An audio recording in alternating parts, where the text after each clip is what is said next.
திருவாரூரில் ஆலை மாற்றி கொத்தனாரை வெட்டி கொண்டிருக்கிறது ஒரு கும்பல். இது தொடர்பான விவரங்களை செய்தியாளர் ராஜசேகர் வழங்க கேட்கலாம். ராஜசேகர், விவரங்களை பகிர்ந்துக்கலாம். ஸ்ரீராம், திருவாரூர் அருகே அம்மையப்பன் காந்தி நகர் புது தெருவைச் சேர்ந்தவர் துரைராஜ் மகன் நந்தகுமார்.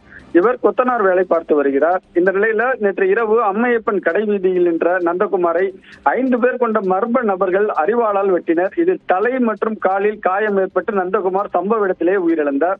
இது குறித்து கொரடாச்சேரி காவல்துறையினருக்கு தகவல் தெரிவிக்கப்பட்டது.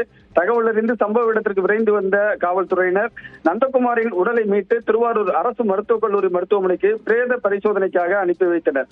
மேலும் இது குறித்து வழக்கு பதிவு செய்து தப்பியோடிய குற்றவாளிகளை காவல்துறையினர் தேடி வருகிறார்கள். குறிப்பாக இந்த கொலை என்பது பழிக்கு பழி கொலை செய்ய வந்த போது வேறு ஒருவரை கொலை செய்ய வந்த ஆள் மாறி நந்தகுமார் என்பவர் கொலை செய்யப்பட்டதாக போலீசாருக்கு முதற்கட்ட விசாரணையில் தெரிய வந்திருக்கிறது. கொலை செய்ய வந்தவர்கள் யார் கொலை செய்ய திட்டமிட்டார்கள் என்பது குறித்தும் காவல்துறையினர் தீவிர விசாரணை நடத்தி வருகிறாங்க.